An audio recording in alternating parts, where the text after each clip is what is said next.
Je disais que je vous remercie infiniment de l'intérêt que vous avez accordé à ces sujets, à ces webinaires qui s'intitule La prise en charge des urgences hyperglycémiques. Lorsqu'on parle des urgences hyperglycémiques du diabétique, il s'agit notamment de l'acidocétose diabétique et du syndrome d'hyperglycémie hyperosmolaire. Et donc, nous allons ici, au cours de ce webinaire, on va un peu discuter sur les nouvelles recommandations et sur la mise en pratique de ces recommandations dans nos différents milieux. Alors, voici comment se présente notre plan. Donc, nous allons commencer par une introduction et nous allons directement entamer les nouvelles recommandations sur la prise en charge des urgences hyperglycémiques. Et ici, nous avons bien spécifié que lorsque nous parlons des urgences hyperglycémiques, nous parlons de l'acidocétose diabétique et du syndrome hyperglycémique hyperosmolaire que nous avons essayé que nous avons appelé SHH. Et en fin de compte, nous allons conclure. Alors, en guise d'introduction, nous disons que les urgences hyperglycémiques constituent des situations graves mettant en jeu le pronostic vital des patients diabétiques, qu'ils soient connus ou non connus diabétiques. Et puis, plus la prise en charge est initiée précocement, meilleures sont les chances de récupération et de survie du patient. Donc, il est essentiel pour nous soignants, pour nous personnels, pour nos prestataires des soins, d'être capables de reconnaître rapidement les urgences hyperglycémiques, d'actualiser nos connaissances sur les recommandations actuelles et puis de les adapter, et puis d'adapter leur prise en charge au contexte réel de nos milliers d'exercices. Et donc, c'est dans cette optique que nous avons organisé cette conférence et webinaire. L'objectif pour nous, c'est de sensibiliser, c'est d'informer sur les actualités, sur ces deux urgences hyperglycémiques, à savoir l'acidocétose diabétique, à savoir les syndromes d'hyperglycémie hyperosmolaire, et de voir dans quelle modalité ou d'évaluer et de contourner les modalités pratiques selon nos milieux de prestations. Et donc, ainsi, nous avons fini avec notre introduction. Nous passons maintenant au point sur les nouvelles recommandations sur la prise en charge des urgences hyperglycémiques, notamment et l'acidocétose diabétique et les syndromes d'hyperglycémie hyperosmolaire. Et ici, déjà, nous voulons vous rappeler qu'il y a tellement de changements, il y a tellement des apports au fil des années et qui partent de la définition de la prise en charge, de la symptomatologie. Il y a tellement de choses qui ont été mises à jour et nous allons au cours de ce point, nous allons essayer de le parcourir. Et donc, le premier mise à jour, donc tout ce que nous allons dire dans ces points ici, ça concerne les différentes mises à jour sur ces deux complications que nous avons citées précédemment. Donc, la première mise à jour est d'après les nouvelles recommandations, commence par la définition. Donc, premièrement, l'acidocétose diabétique. Pour définir l'acidocétose diabétique, c'est ça, avec ça que nous avons commencé, il faut trois critères. Le premier critère, il faut avoir une acidose parce qu'il y a déjà le mot acidose dans le nom de la complication. Donc, il faut avoir une acidose métabolique. Qui dit acidose métabolique, ça veut dire que c'est un pH. Ici, on parle de pH veineux inférieur à 7,30, sachant que la valeur normale de pH c'est entre 7,35 et 7,45. Donc, si vous avez un pH inférieur à 7,30 et ou le bicarbonate inférieur à 15 millimoles par litre, sachant que la valeur normale du bicarbonate, c'est entre 22 et 29 millimoles par litre. Donc, c'est le premier critère. Donc, qu'il faut rechercher pour parler, pour évoquer les diagnostics. Le deuxième critère, c'est une cétonémie, c'est-à-dire que la présence des corps cétoniques. Donc, ici, on parle beaucoup plus de bêta-hydroxybutyrique supérieur ou égal à 3000 morts par litre, ou d'une cétonurie. La cétonurie, là-bas, c'est beaucoup plus l'acide acéto-acétique qu'on essaie de doser. qui doit être, on doit avoir deux plus, deux croix ou plus à la bandelette urinaire. Donc, on peut avoir soit l'un, soit l'autre. Alors, et un troisième critère, c'est l'hyperglycémie supérieure à 2 grammes par litre ou bien supérieure à 11 millimoles par litre ou bien, si on n'a pas une hyperglycémie, un malade qui est diabétique connu. Donc, c'est les trois critères aujourd'hui qui définissent l'acidocétose diabétique.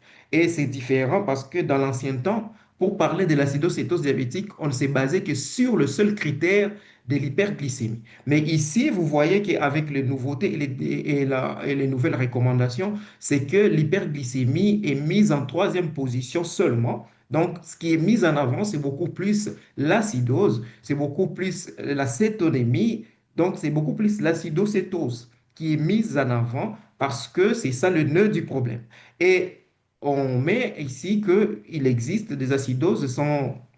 Vous pouvez avoir une acidocétose sans qu'il y ait une hyperglycémie. Ça existe. C'est pourquoi, c'est à cause de cette raison qu'on a reculé, qu'on a fait reculer les critères d'hyperglycémie en troisième position.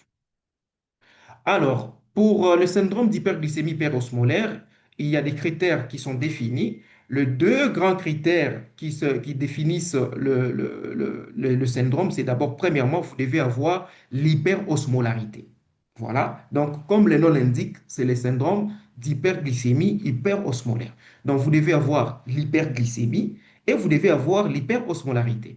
Donc, l'hyperosmolarité, ici, j'ai dit, c'est-à-dire qu'il y a c'est l'hyperosmolarité plasmatique supérieure à 320 millimoles par litre. Sachant que la valeur normale de l'osmolarité plasmatique, c'est entre 285 et 295.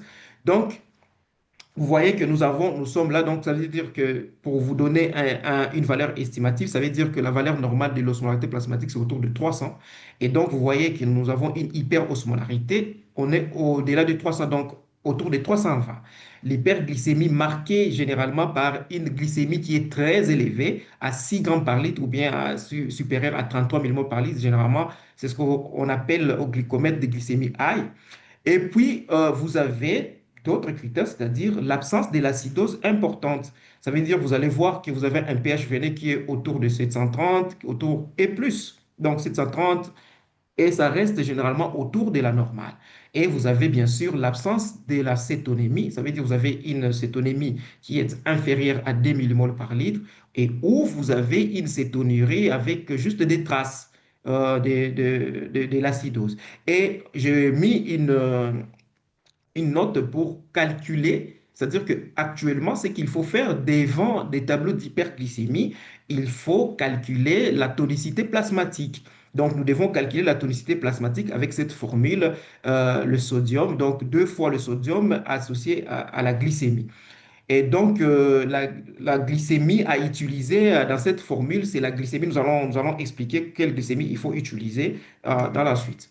Et donc là, nous avons fait le paramètre, nous avons fait un tableau où nous avons différencié les deux complications dont on parle aujourd'hui. Donc, en premier lieu, du point de vue de la glycémie, lorsqu'il y a l'acidocétose, ici vous voyez que la glycémie généralement c'est élevé, mais pas très très élevé généralement, mais on peut avoir des cas d'acidocétose avec des glycémies très élevées. Et ici, pour parler des syndromes d'hyperglycémie hyperosmolaire, vous devez avoir l'hyperglycémie. Donc, c'est un critère obligatoire ici. Et ici, vous voyez, par rapport au pH sanguin, vous voyez qu'il y a une acidose dans l'acidose diabétique. Ça entre dans la définition, dans le terme lui-même. Et il y a ici un pH qui est dans la fourchette normale de l'autre côté, dans le SHH.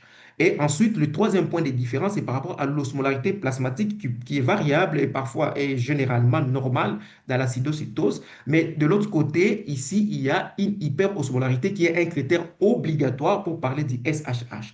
Nous avons aussi le trou anonique plasmatique qui est très élevé dans l'acidocétose parce que vous avez des anions acides qui sont nombreux dans l'acidocétose. Et ici, dans le SHH, généralement, c'est normal, le trou anionique.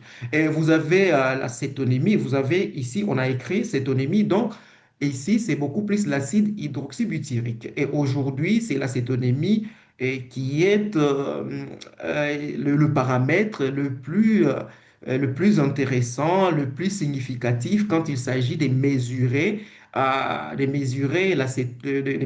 l'acidité dans le sang, parce que lui, en fait, il mesure l'acide hydroxybutyrique, qui est l'acide fort, souvent le plus incriminé dans les acidoses, dans l'acidocétose diabétique. Et ici, vous voyez, lorsqu'on mesure l'acétonémie, c'est supérieur à 3 millimoles par litre. Et de l'autre côté, dans les SHH, vous voyez que c'est inférieur à 2 millimoles par litre. Et après, il y a l'acétonurie. Donc, dans l'acétonurie, c'est l'acide acétique qu'on mesure.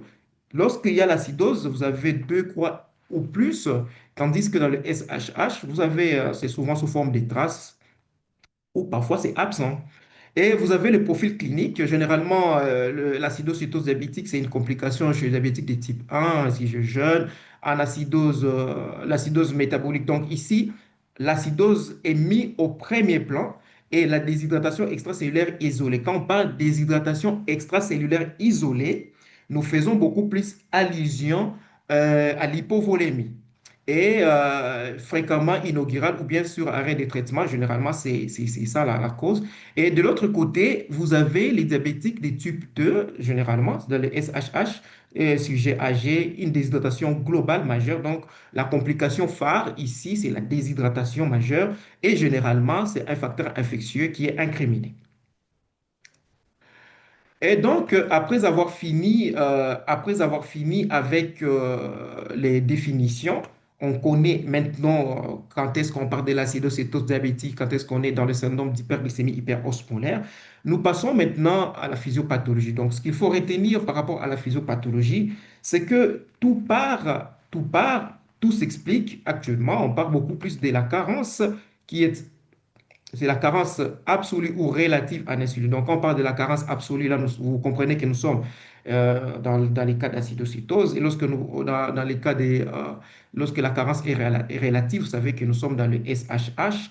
Alors, cette carence ici, associée au facteur qu'on appelle le stress, une pathologie ou quoi que ce soit, lorsque ces mécanismes-là, ces trois-là, ils se mettent en place, qu'est-ce que vous avez? C'est là, ça va entraîner une augmentation des hormones de contre-régulation. Qui dit hormones de contre-régulation, vous avez cet acronyme-là qu'on appelle GASH, donc les glycagons, l'adrénaline, cortisol et l'hormone de croissance.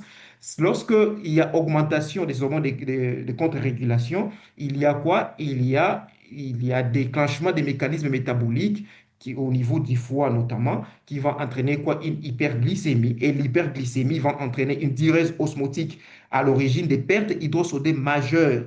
Donc, et cela va faire quoi? Et une production de corps cétonique. Donc, de façon beaucoup plus bref, c'est ça les mécanismes physiopathologiques qu'on a essayé d'expliquer dans ces schémas. Donc, vous avez les trois premiers facteurs, l'insulinopénie et puis l'insulinopénie relative, vous avez l'insulinopénie absolue et vous avez ici une augmentation des hormones de contre-régulation qui peut être liée au stress et liée à ces deux autres facteurs qui sont de part et d'autre. Et cela entraîne quoi? Une augmentation. Donc déjà, le stress entraîne l'augmentation des hormones de contre-régulation. Ça va entraîner une glycogénolyse. La glycogénolyse au niveau du foie vous donne l'hyperglycémie. Et vous avez l'insulinopénie ou lorsque vous avez une insulinopénie relative ou absolue, ils vont entraîner quoi? Il y a une dégradation de ces deux tissus-là, soit les tissus adipeux et aussi les tissus une protéolyse, donc les tissus musculaires par la suite.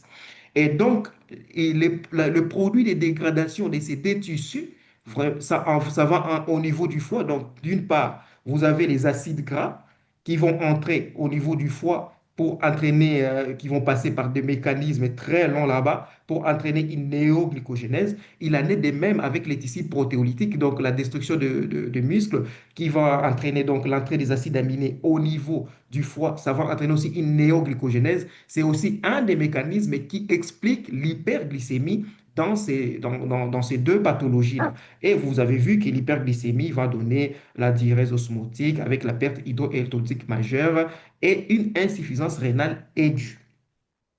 Donc, au départ, anciennement, on était en train de séparer ces deux pathologies du point de vue physiopathologique. Mais actuellement, on a compris que ces deux pathologies, ces deux complications, ils ont beaucoup d'affinités du point de vue physiopathologique. Et donc, lorsqu'on doit présenter ces pathologies du point de vue physiopathologique, on le présente dans un même schéma, puisque la néoglycogénèse ici, le phénomène ici des glycogénolyses, c'est le même phénomène qu'on trouve aussi dans l'insulinopénie, donc ça veut dire dans l'acidocétose, tout comme dans les syndromes d'hyperglycémie hyperosmolaire. Donc, les deux mécanismes d'hyperglycémie et les mécanismes de diurèse osmotique, ce sont les mêmes mécanismes dans les deux complications.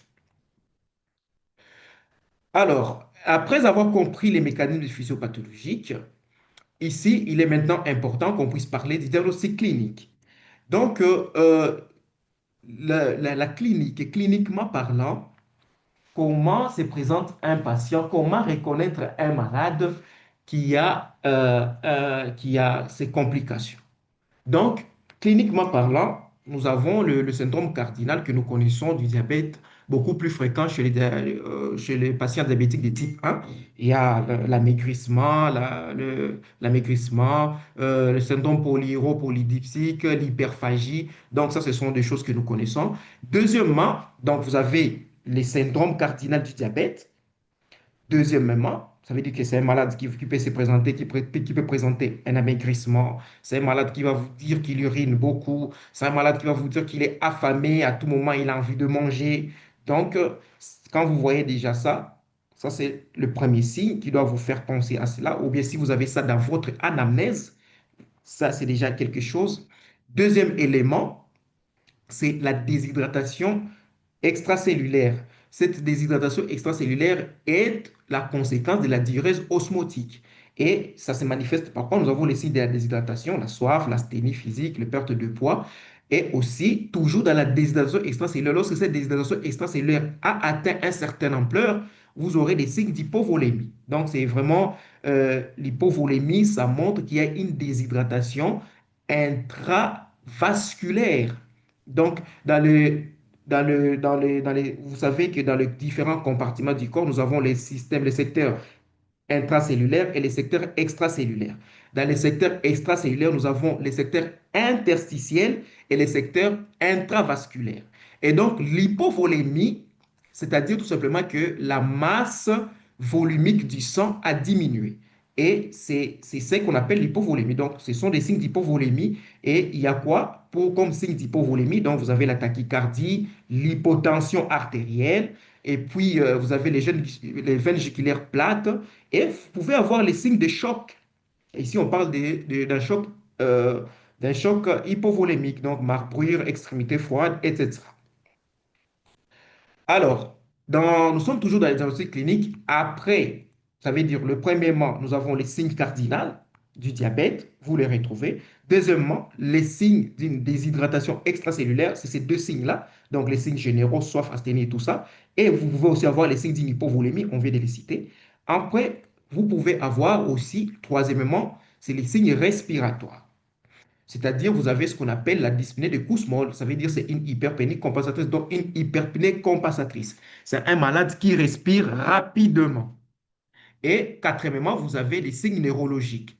Et ici, on insiste que les signes neurologiques sont beaucoup plus fréquents dans les syndromes d'hyperglycémie hyperosmolaire. Ils sont beaucoup plus fréquents ou bien beaucoup plus aggravés dans ces syndromes-là dans ces syndromes ici d'hyperglycémie hyperosmolaire, parce que ici, dans ces syndromes, nous avons une déshydratation qui est intracellulaire. Ce qui est différent de l'autre, de l'acidocétose diabétique, c'est beaucoup plus une déshydratation extracellulaire. Voilà pourquoi dans l'acidocétose diabétique, c'est l'hypovolémie qui est le maître symptôme. De l'autre côté, dans les syndromes d'hyperglycémie hyperosmolaire, c'est la déshydratation, une déshydratation intracellulaire. Voilà pourquoi les maîtres symptômes, c'est les troubles de conscience. Et ces troubles de conscience, ils partent de l'omnibilation jusqu'au niveau du coma. Et vous pouvez aussi avoir des atteintes neurofocales. Donc, ça veut dire que vous pouvez avoir ces malades ici qui a le syndrome, ici, ce syndrome HH là, il peut vous présenter des convulsions, il peut vous présenter un déficit moteur ou sensitif.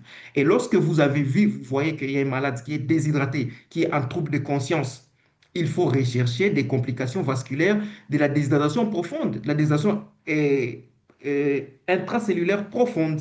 Voilà, et de l'hyperosmolarité chez ces patients ici, généralement s'il est connu diabétique 2, notamment le quoi? Les risques d'AVC ischémique, les hématomes sous-duraux, la pancréatite, l'ischémie mésentérique. C'est-à-dire que vous comprenez que dans le syndrome d'hyperglycémie hyperosmolaire, il y a une déshydratation intracellulaire qui est importante et qui explique qu'il y a une fréquence élevée des troubles de conscience comparés à l'acidocétose diabétique. Et les troubles de conscience sont parfois, ils peuvent aller jusqu'à des troubles de conscience vraiment profondes et avec des complications qui sont liées à la déshydratation sévère intracellulaire. Donc, on dit ici dans le nôtre, notez bien, que les comas acidocétosiques, parce que anciennement, on appelait cette entité ici les comas acidocétosiques. Les comas acidocétosiques, ici, c'est un tableau qui est devenu rare. Pourquoi? À cause juste de l'avancée de la prise en charge et puis aussi du fait qu'il y a eu une évolution de la prise en charge du diabète. Très bien. Alors, le cinquième signe, et c'est le signe le plus important, et c'est le signe le plus dominant, et c'est le signe qui s'installe précocement, c'est le signe digestif. Et qu'est-ce qu'on a au niveau du signe digestif? C'est qu'on a d'abord on a des douleurs abdominales, on a des vomissements, et ce sont des vomissements qui sont incorrectifs, comme on les dit, et ces vomissements-là peuvent, au fait, aggraver la déshydratation. Et attention, ces douleurs peuvent être parfois très augmentées, très atroces, pouvant faire penser à un abdomen chirurgical. Et on peut trouver aussi des diarrhées, ça peut être aussi présent. Et en cas d'acidocétose diabétique, on peut avoir ces signes ici, l'odeur cétonique de la laine. Donc, l'odeur cétonique de la laine, c'est tout simplement l'odeur de l'acétone. Donc, ça ressemble à une odeur fruitée. On parle de pommes vertes ou bien des dissolvants, les dissolvants qu'on utilise pour enlever les vernis des ongles. Alors, le sixième symptôme, c'est les signes en rapport avec le facteur déclenchant. Donc, si par exemple, à part ces signes que nous venons de voir, vous pouvez avoir des signes comme la fièvre, vous pouvez avoir des signes en rapport avec une infection urinaire, parce que vous savez, les premières infections incriminées lorsque on est devant ces complications, c'est d'abord l'infection urinaire et l'infection pulmonaire. C'est ces deux-là. Et donc, vous pouvez avoir des signes incriminants, ces systèmes-là. Et il faut savoir aussi que lorsque il y a tous les stress, c'est-à-dire lorsqu'il y a des situations de stress, ces situations de stress-là, lorsqu'on parle de stress en médecine, vous savez qu'il y a l'infection, c'est un stress, le traumatisme, c'est un stress, le stress aussi lié, le stress tel qu'on le connaît vulgairement, ça peut faire quoi? Toutes ces situations-là, des stress-là, ça peut entraîner une insulinorésistance ou ici, une insulinorésistance ou une insulinopénie. Et c'est là, ou bien ça peut, et c'est là, on peut bien voir cela, et cela pourrait expliquer, donc, et ça peut augmenter euh, l'augmentation des hormones de croissance. C'est-à-dire, le stress, on l'a vu dans dans le mécanisme physiopathologique, que lorsqu'on a le stress, c'est là, ça va être sur un terrain, chez un malade qui est insulino-résistant ou bien qui a une insulinopénie, chez ces malades-là, le stress, ça va augmenter la sécrétion des hormones de contre-régulation plutôt. Et c'est là, au fait, pourrait être la cause, pourrait expliquer et c'est là, et ces situations-là, c'est ces situations que nous avons citées. Donc, et cela peut se voir dans ces situations ici, dans le pancréatite aigu, dans le traumatisme, dans les AVC. Donc, un AVC peut entraîner peut entraîner une acidocétose et une SHH. Un traumatisme peut révéler une acidocétose ou bien le SHH. Une douleur thoracique, attention aux douleurs thoraciques, ça peut être aussi révélateur un, de l'acidocétose diabétique ou bien de SHH. Donc, il faut toujours prêter une attention particulière à ces situations de stress chez tout patient qui est diabétique de type 1 ou type 2, car cela pourrait révéler ou bien pourrait cacher ces deux complications. Alors, euh, il faut, euh, il faut toujours rechercher une prise de corticoïdes aussi. Donc, ça, ce sont des signes. Nous sommes en train de discuter des facteurs déclenchants. Donc, le premier facteur déclencheur que nous avons vu, c'est l'infection qu'il faut rechercher. Infection pulmonaire, donc d'abord l'infection urinaire en premier, ensuite l'infection pulmonaire. Ensuite, il faut rechercher des situations de stress qui peuvent engendrer ces deux pathologies. Nous avons cité ici une pancréatite aiguë, un traumatisme, un AVC, les douleurs thoraciques, une grossesse et les autres, il y en a beaucoup. Il faut aussi rechercher une notion de prise de corticoïdes. Attention aux prises de corticoïdes. Donc, chez le malade qui vient et que vous découvrez qu'il a suivi une corticothérapie sur un long terme, vous devez aussi penser à exclure ces deux complications.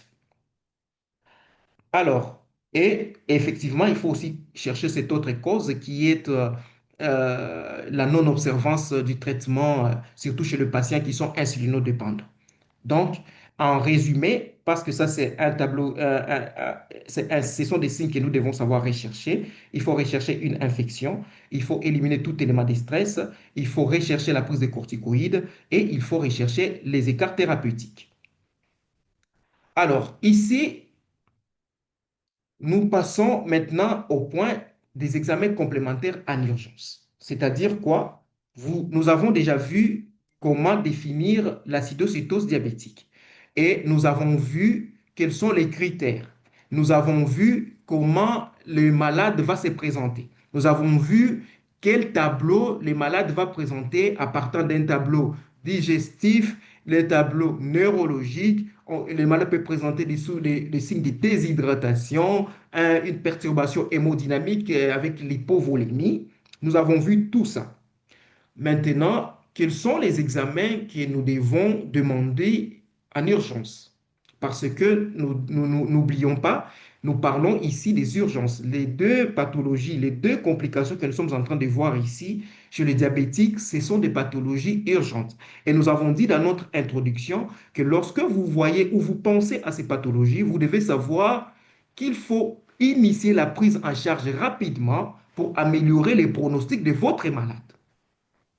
Et donc, en premier lieu, il y a des examens que vous devez demander en urgence. Le premier examen ici, c'est quoi? C'est la glycémie capillaire qu'il faut faire devant chaque patient qui vous vient avec un tableau digestif. Un malade qui vous vient avec nausées, avec beaucoup de vomissements et tout ça. Et la première des choses, vérifier la glycémie. Donc, ayez l'habitude, ayez ça en tête que pour tout malade, je dois faire la glycémie. Pour tous vos patients que vous recevez, qu'ils viennent pour quoi ou quoi ou quoi, ayez l'habitude de faire la glycémie parce que on a dit ici qu'un traumatisme, un patient qui a juste, il vous vient juste parce qu'il a fait un traumatisme, mais il n'est pas connu diabétique. Mais juste à cause de ce traumatisme, ça peut révéler cet état qui était caché jusqu'au moment où il a fait son traumatisme. Donc, la première des choses que vous allez faire, c'est prélever la glycémie. Quelles sont les réponses, quels sont les résultats auxquels on s'attend. C'est-à-dire, lorsque vous prenez votre glycémie, elle peut être élevée, ça veut dire que vous avez une glycémie high, elle peut être élevée autour des 3, 4, ou bien elle peut être normale. Deuxièmement, lorsque vous pensez, le malade vous présente ces symptômes que vous avez vus, la deuxième des choses, vous devez faire votre cétonérie. Nous avons mis la cétonérie en avant parce que c'est un examen qui est simple, c'est un examen qui est facile, et parce que c'est juste, vous prenez bandelette et puis vous mettez dans les urines et vous avez des résultats. Et quels résultats on peut avoir? Soit qu'elle peut être positive, ça veut dire que vous avez 2 croix ou plus, ou bien elle peut être négative. Et donc, on peut aussi faire l'acétonémie. C'est ce qui est, et ici, on dit que l'acétonémie, c'est l'acide acétique.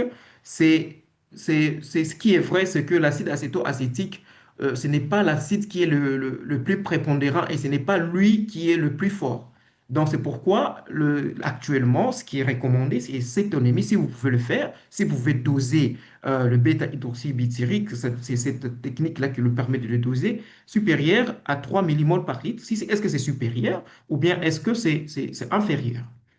Et il faut faire l'ionogramme avec la glycémie. Donc, je vous avais promis que la glycémie dont il s'agissait, c'est bien ici. C'est-à-dire, l'ionogramme avec la glycémie vous permet d'avoir une idée sur le sodium. Est-ce qu'on a une hypernatrémie? Donc, on doit rechercher une hypernatrémie.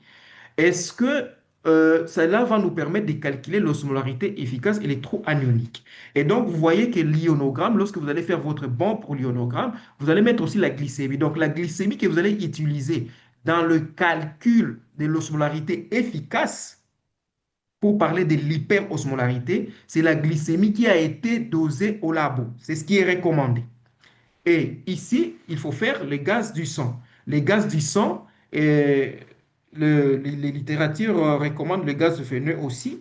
Donc, ici, le gaz du sang, il vous permet quoi? Il vous permet de confirmer l'acidose. Donc, c'est-à-dire, vous allez voir, est-ce que votre pH est élevé, les bicarbonates et tout ça.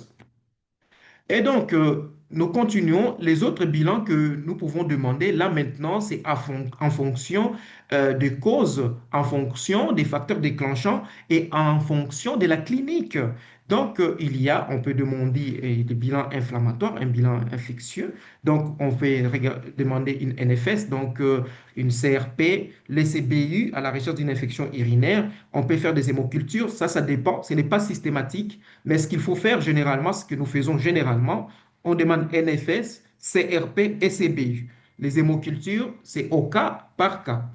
Alors, il faut demander le bêta-ACG si la patiente, si c'est une patiente en âge de procréer. C'est important aussi parce que nous avons vu que la grossesse peut être un élément déclenchant. Il faut évaluer la fonction rénale, l'urée et la créatinine. Donc, avec ces examens, vous savez maintenant que lorsque vous allez établir votre banc d'examen pour les bilans biologiques, la NFS ne doit pas manquer, CRP ne doit pas manquer, le CBU ne doit pas manquer. Le bêta-ACG, aujourd'hui, c'est obligatoire sur toutes les femmes en âge de procréer qui vous viennent dans ces états ici. Acidocétose diabétique, tout ça, bêta-ACG, il faut y penser. Et puis, l'IRE et CREA, bien sûr, la fonction rénale, très importante à évaluer, puisque nous avons vu qu'il y a une insuffisance rénale aiguë liée à la déshydratation. Alors, à part ces bilans, à part ces bilans que nous venons de citer, on peut maintenant passer, là, nous avons vu les bilans biologiques. Ici, maintenant, nous allons voir les autres bilans, notamment l'imagerie. Qu'est-ce que nous pouvons faire? La première des choses qu'il faut faire et que je vous recommande aujourd'hui, c'est de faire l'ECG. C'est-à-dire, lorsque vous avez un patient qui vous vient et vous avez pensé à une acidocétose diabétique ou bien vous avez pensé à une hyperglycémie diabétique, ayons l'habitude de faire l'ECG. Pourquoi c'est important de faire l'ECG? L'ECG ou bien l'électrocardiogramme nous permet déjà de détecter beaucoup plus tôt le dyscaliémie. Et le trouble le plus redouté par rapport aux mécanismes physiopathologiques, nous le savons nous tous, que le trouble le plus redouté, c'est l'hypokaliémie. Donc, il faut faire l'ECG pour rechercher s'il y a des signes de l'hypokaliémie ou s'il y a des signes de l'hyperkaliémie. Donc, l'hypercalémie ici, dans ce tableau, s'expliquerait. Bien sûr, vous savez que l'acidose pourrait entraîner l'hypercalémie. L'insuffisance rénale aiguë secondaire à la déshydratation pourrait aussi entraîner l'hypercalémie. Et vous avez aussi l'hypocalémie qui s'explique par le mécanisme, par le perte, par la diurèse osmotique là, qui est augmentée. Et aussi, il faut savoir que l'ECG doit être aussi utilisé dans la suite du traitement pour contrôler, parce qu'on va mettre le malade sous insuline et l'insuline, il est hypocalémien. Nous allons y revenir. Alors, le deuxième examen à faire, donc l'ECG, en tout cas, il faut faire l'ECG. Il faut penser à faire l'ECG chez tout patient qui vient dans des tableaux d'hyperglycémie du diabétique. Donc, l'ECG, incontournable, il faut le faire. Deuxièmement, la radio du thorax, il faut le faire aussi si vous pensez qu'il y a un foyer infectieux qui est pulmonaire. Donc, pour exclure ou bien pour rechercher un foyer pulmonaire, si vous avez un foyer pulmonaire, vous le recherchez, RX thorax. Il faut faire l'échographie abdominopelvienne parce qu'on a dit que le malade, il vous vient avec des tableaux digestifs, avec des douleurs abdominales qui partent d'intensité modérée à élevée. Et ça, il faut faire ça pour exclure les urgences chirurgicales. Donc, il faut faire l'échographie abdominopelvienne beaucoup plus pour ça. Alors, après avoir posé le diagnostic, après avoir posé votre diagnostic, après avoir évalué votre malade, vous avez vu que non, ici vraiment il s'agit de l'acidocétose, il s'agit du syndrome d'hyperglycémie hyperosmolaire. Qu'est-ce qu'il faut faire? Maintenant, il faut commencer à prendre en charge votre patient. Et donc, nous avons dit ici que nous sommes aux urgences. La prise en charge, elle est urgente. Donc, qu'est-ce que nous allons faire? La première des choses, euh, nous commençons d'abord par le principe des prises en charge.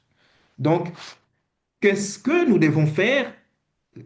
Le principe d'abord, c'est quoi? Qu'est-ce qu'on doit faire? C'est quoi le principe des prises en charge de ces deux pathologies? Donc, donc les traitements d'une décompensation d'hyperglycémie d'un diabète comportent toujours ces plusieurs axes. Donc, le premier axe, le primo movens, de que vous avez votre patient, un patient qui vous vient avec une hyperglycémie, que ce soit l'acidocétose, que ce soit l'hyperglycémie hyperosmolaire, la première des choses, c'est commencer la correction de l'hypovolémie ou la déshydratation. Donc, la première des choses, c'est la correction de la déshydratation. C'est la première des choses qu'il faut faire. C'est le premier principe. La deuxième des choses, c'est les rééquilibrations hydroélectrolytiques. C'est ça le deuxième principe. Donc, de que vous commencez la correction, vous devez songer à rééquilibrer, vous devez vous assurer qu'il n'y a pas un trouble hydroélectrolytique. Vous devez avoir une idée sur les électrolytes. La troisième des choses, vous passez maintenant à l'insulinothérapie. Donc, vous ne pouvez pas vous hasarder à passer à l'insulinothérapie sans avoir une idée sur l'équilibre hydroélectrolytique de votre patient. Ici, nous sommes en train de parler de nouvelles recommandations. Donc, vous allez maintenant mettre en place votre insulinothérapie en troisième position pour corriger, l'insulinothérapie, bien sûr, pour corriger les carences en insuline et aussi la production des corps cétoniques au cours de l'acidocétose. Et après, maintenant, en quatrième position, vous allez maintenant traiter le facteur déclenchant. C'est-à-dire, le traitement des facteurs déclenchants, c'est en parallèle avec l'insulinothérapie. Donc, c'est ça le principe des prises en charge. Donc, pour prendre en charge ces malades, le primo movens, c'est de commencer par la correction de la déshydratation. Donc, ça veut dire que vous devez donner aux malades des liquides. Deuxièmement, vous devez vous assurer de l'équilibre hydroélectrolytique chez ce malade. Vous devez vous assurer, est-ce que mon malade, il a une hyperkaliémie? Est-ce qu'il a une hypokaliémie? C'est quoi sa natrémie? Il est en hypernatrémie, il est en hyponatrémie. Vous devez avoir une idée. Ensuite, vous le mettez, l'insuline, vous instaurez votre insulinothérapie et vous engagez à chercher et à traiter les causes. Si le tableau clinique vous fait penser à une infection pulmonaire qui aurait déclenché la complication, donc vous commencez à traiter cette infection pulmonaire. Si c'est une infection urinaire, vous engagez aussi les traitements de cet élément déclenchant. Si c'est un abdomen chirurgical, eh bien, il faut envisager à engager les traitements. Voilà. Alors, maintenant, la prise en charge aux urgences, là, nous avons vu le principe des prises en charge. Donc, la prise en charge aux urgences commence par la mise en condition. Donc, vous avez déjà vu que votre malade, vous avez déjà posé votre diagnostic, vous avez déjà pensé à ce diagnostic. La première des choses que vous allez faire, vous allez dire ce malade, c'est une urgence. je dois le prendre en charge, je dois l'hospitaliser. Et donc, dès que le malade est dans ces box, il est déjà installé, on doit le mettre en condition. Mais qui dit mettre en condition, c'est-à-dire que c'est un malade qui doit être monitoré, donc il faut faire le monitorage, il doit être scopé, donc on va mettre les électrodes, des électrodes ECG qui sont connectés sur le moniteur, la pression artérielle non invasive, l'oxymétrie des pouls. Il faut prendre deux voies veineuses périphériques de bon calibre. Et ici, ça va nous servir une voie pour le remplissage ou l'hydratation et l'autre pour l'insuline. Et le troisième pour la mise en condition, c'est les sondages urinaires. Mais dans les nouvelles recommandations, ce qui est recommandé, c'est que les sondages urinaires n'est pas systématique. C'est-à-dire que pour sonder votre malade, il faut qu'il y ait une indication. Donc, vous le mettez, vous placez votre sonde juste si vous pensez qu'il y a une indication à sonder le malade immédiatement. Mais généralement, pour minimiser les risques infectieux, on préfère ne pas sonder le malade s'il n'y a pas une indication à sonder le malade. Alors, après avoir mis en condition votre malade, nous avons dit l'autre premier principe d'abord, c'est de corriger l'hypovolémie. Et donc, lorsque le malade est pris et mis en condition, vous avez mis vos deux voies veineuses périphériques et directement vous entamez vous commencez à corriger l'hypovolémie. On corrige l'hypovolémie ici avec quoi? Avec l'apport des solutés. Et les solutés des choix ici, c'est le NaCl, donc ça veut dire que c'est le sérum salé.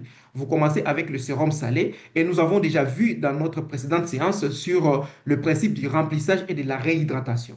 Nous avons vu que le malade qui a l'acidocétose, c'est un malade qui vient souvent avec une hypovolémie parce que l'acidocétose entraîne une déshydratation qui est extracellulaire, extravasculaire.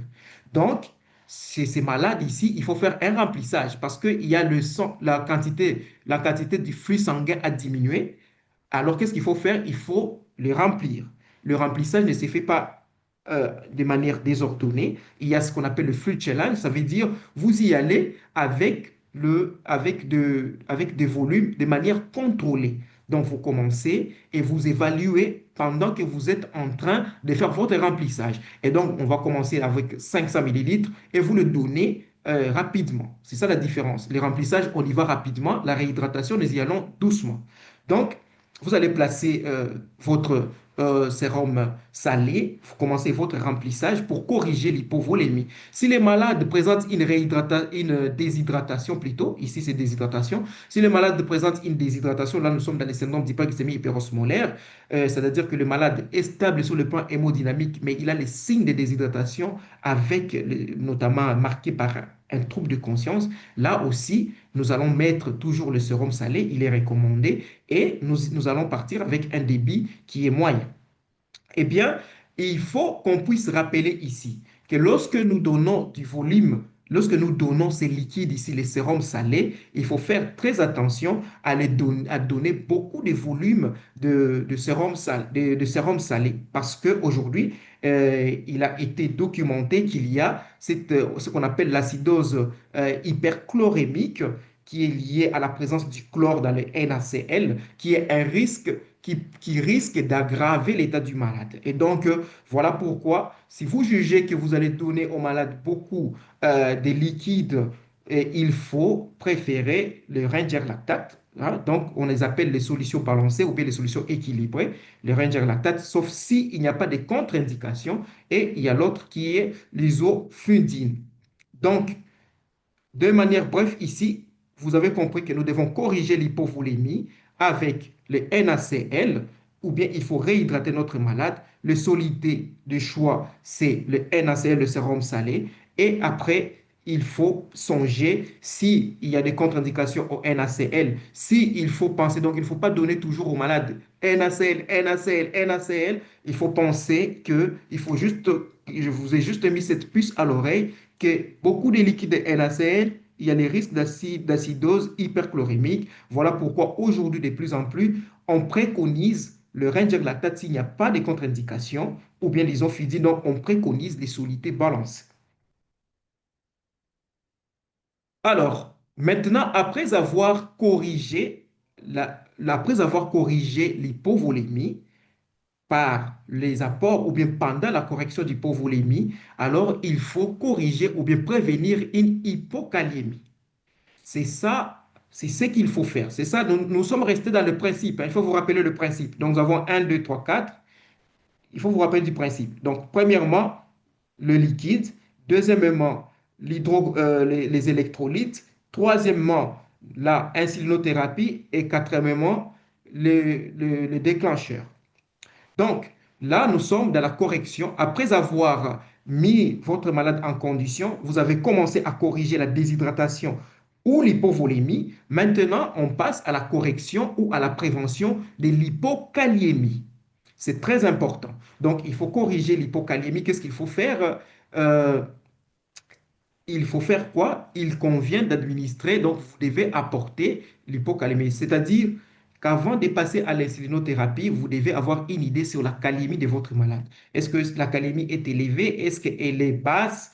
Donc, pour corriger, si vous avez une hypocalémie, vous devez la corriger euh, avant de passer avant de passer à l'insulinothérapie. Donc, ici, il y a une phrase que nous avons mis en rouge, qu'il est interdit d'initier l'insulinothérapie sans avoir une idée de la kaliémie. Parce qu'aujourd'hui, l'hypocalémie, vous le savez, c'est une urgence vitale. Un patient qui vous vient avec une hypocalémie, il ne faut pas le prendre à la légère. Donc, il convient d'abord de corriger avant l'initiation de l'insuline. C'est très important. Ça, nous sommes dans la mise à jour, dans les nouvelles recommandations. Alors, après, on vous dit, seule une hypercalémie marquée peut faire retarder cette supplémentation potassique. Donc, ça veut dire si le malade d'emblée vous présente une hypercalémie, vous allez juste retarder l'apport, mais seulement de quelques heures. Mais le malade qui a l'acidocétose, le malade que vous allez traiter avec l'insuline, c'est obligatoire de le mettre, d'apporter l'insuline, d'apporter le potassium. Le support en potassium, c'est obligatoire. Si vous allez traiter le malade, si vous allez vous allez donner l'insuline à IV. Et il faut aussi corriger les autres électrolytes qui peuvent être perturbés, notamment les magnésium et le phosphore. Donc, vous allez les doser. Si ils sont perturbés, vous pouvez toujours apporter le supplément. Après maintenant avoir IUD et corrigé les troubles électrolytiques, c'est en ce moment-là maintenant que nous passons à l'insulinothérapie. Et l'insuline, comment on les donne? Ce qui est recommandé actuellement, c'est l'insuline, vous le donnez à la dose de 0,1 unité par kilo par heure en intraveineuse continue. En intraveineuse continue.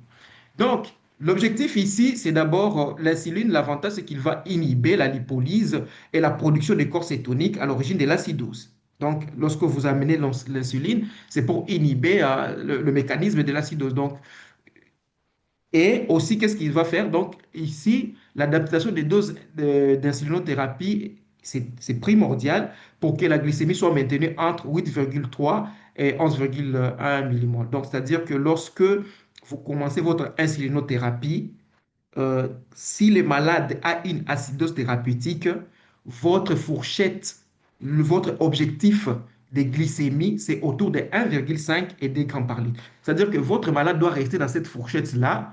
C'est ça l'objectif. Donc, pendant votre correction, il doit être là, dans cette fourchette-là. Et donc, vous devez régler le dosage de l'insuline pour que votre malade reste dans cette fourchette-là de 1,5 à 2 grammes. Pour ceux qui utilisent les milligrammes, c'est 150 à 200 milligrammes par litre. Alors, les critères des résolutions de l'acidocétose. Pour dire que votre est malade, que vous avez corrigé l'acidocétose, parce que l'acidocétose, c'est un état. Le malade n'est pas en acidocétose indéfiniment. C'est un état qui survient lorsqu'il y a un stress, lorsqu'il y a une cause. Et donc, comme c'est un état qui survient, qu'est-ce qui se passe? C'est-à-dire que c'est un état qui peut être corrigé. Et donc, cet état-là, quand est-ce qu'on dit qu'il est corrigé? Ce n'est pas en regardant la glycémie. Auparavant, on se disait que lorsque un malade vous vient avec une hyperglycémie, vous avez pensé à l'acidocétose. Lorsque vous baissez la glycémie, vous vous dites que non, voilà, c'est bon, j'ai atteint les objectifs. Ce n'est pas ça. C'est-à-dire que lorsque le malade, bien que la glycémie peut être normalisée ou bien dans cette fourchette-là, ce qui dit que vous avez corrigé la glycémie, ce sont ces paramètres qui sont en bas. Ce sont les critères de résolution. Vous devez doser et vous devez regarder, est-ce que la bandelette urinaire s'est normalisée? Est-ce que le pH s'est normalisé? Les bicarbonates, est-ce que c'est normalisé? C'est-à-dire, vous dosez ces paramètres pour voir si l'état d'acidose est passé. Après avoir, si vous avez vu que vous avez résolu l'état d'acidose, qu'est-ce qu'il faut faire? Il faut faire maintenant un chevauchement de l'insuline IV sous-cutanée. C'est ça les nouvelles recommandations. Alors, ici, nous avons parlé de l'acidocétose. Et maintenant, lorsqu'il y a le syndrome d'hyperglycémie hyperosmolaire, ici, lorsqu'on donne l'insuline, ici, ici, hyperglycémie hyperosmolaire. L'insuline, c'est pour normaliser la glycémie et puis interrompre la diurèse osmotique. Alors, la glycémie doit être maintenue entre 2 et 3 grammes par litre. C'est-à-dire que c'est malade, lorsque vous lui donnez l'insuline, vous le contrôlez, mais votre objectif, c'est de les garder autour de ces chiffres-là. Alors, tant que l'hyperosmolarité et les troubles de conscience ne se sont pas améliorés, donc vous les gardez dans ces chiffres-là aussi longtemps qu'ils ne s'améliorent pas, mais vous continuez à donner l'insuline. Alors, l'essentiel du traitement, ça repose sur la réhydratation dans les syndromes d'hyperglycémie hyperosmolaire. Et toujours la même chose, lorsque vous avez fini, lorsque vous avez résolu, les malades s'est réveillé, les malades s'est amélioré, ne les laissez pas sans insuline, vous devez faire un chevauchement, insuline IV sous-cutane. Alors, en parallèle de l'insulinothérapie, c'est-à-dire pendant que vous êtes en train d'administrer l'insulinothérapie, nous l'avons déjà dit, il faut faire quoi? Il faut traiter le facteur déclenchant. Donc, il convient de débuter, il faut débuter les traitements de tous les facteurs qui sont déclenchants. Et donc, ainsi, nous avons dit et nous arrivons ici à notre conclusion. Alors, nous allons conclure ici avec notre cas clinique. Ces cas cliniques, nous faisons la conclusion avec pourquoi? Parce que nous avons vu comment ça se passe en général et maintenant ici, nous allons voir comment ça se passe dans la pratique. Nous avons une femme, une dame qui a 23 ans, qui est amenée aux urgences pour troubles de conscience, agitation, avec une confusion aiguë. Il n'a pas d'antécédent connu et sans suivi médical.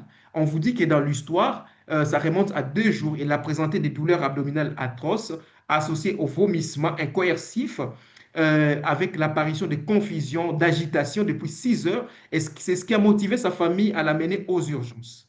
Alors, lorsque on fait l'évaluation clinique, vous avez une hypotension à 8/5, vous avez une tachycardie à 125, vous avez une polypnée à 33 cycles par minute et il a une bonne saturation en oxygène en air ambiant et il a l'air pâle, langue rôtie, peau sèche, les troubles d'une déshydratation avec temps de recoloration capillaire inférieur à 3 secondes. Ça, ce sont des signes d'une hypovolémie. L'examen cardio-pulmonaire sans anomalie. Du point de vue neurologique, il a un Glasgow qui est à côté à 11/15 et le reste de l'examen neurologique, c'est non contributif. Alors, l'abdomen ici, on vous parle qu'il y a un globe vésical et il y a une matité diffuse à la percussion. La glycémie capillaire est high. La glycosyrie, on montre qu'il y a ici une cétone à 3 croix. Alors, vous faites votre gazométrie, vous trouvez qu'il y a une hyperglycémie à 14 grammes par litre. Vous trouvez que le pH est bas, donc il y a une acidose à 6,9. Vous trouvez qu'il y a le bicarbonate, c'est élevé, c'est très bas, c'est bas à 8 millimoles par litre, parce que nous avons dit que les bicarbonate normalement entre 22 et 29. Le sodium, vous trouvez qu'il y a une hypernatrémie à 159, parce que là, nous avons mis les valeurs normales, et vous trouvez que votre malade a une hypokaliémie à 3. Comment vous allez le prendre en charge? Alors, maintenant, pour ces patients, ici, nous sommes en train de conclure. Pour la mise en condition, vous allez le prendre de voies veineuses périphériques et vous allez placer une sonde urinaire. Pourquoi on va placer la sonde urinaire? parce qu'il y a le globe vésical. Il y a un globe vésical. Voilà. Et on va le faire en toute asepsie. Donc, on doit respecter toute la ligne pour réduire les risques infectieux. Deuxièmement, nous allons débuter la correction de l'hypovolémie. Nous sommes dans le principe. Ces patients, par exemple, on va lui donner le sérum salé NaCl pour corriger l'hypovolémie. Nous allons d'abord lui donner 500 millilitres, on évalue, on donne encore 500 millilitres. Et deuxièmement, le malade, après la correction, nous n'allons pas commencer, dès qu'on commence la correction, on ne donne pas directement l'insuline. Nous devons d'abord privilégier la correction de l'hypokaliémie. C'est très important. On corrige d'abord l'hypokaliémie avec une supplémentation potassique. Là, nous allons passer la supplémentation potassique dans les différentes perfusions.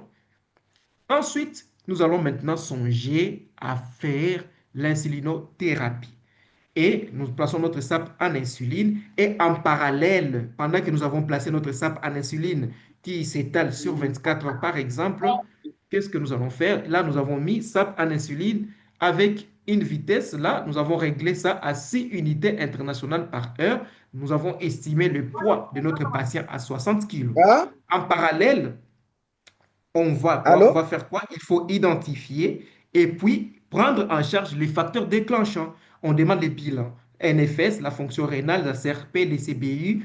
On recherche un foyer pulmonaire et l'échographie abdominopelvienne. Voilà de quelle manière nous pouvons prendre en charge un malade. Et vraiment, je suis arrivé à la fin de mon exposé et je vous remercie de votre aimable attention. Merci beaucoup, docteur Alex, pour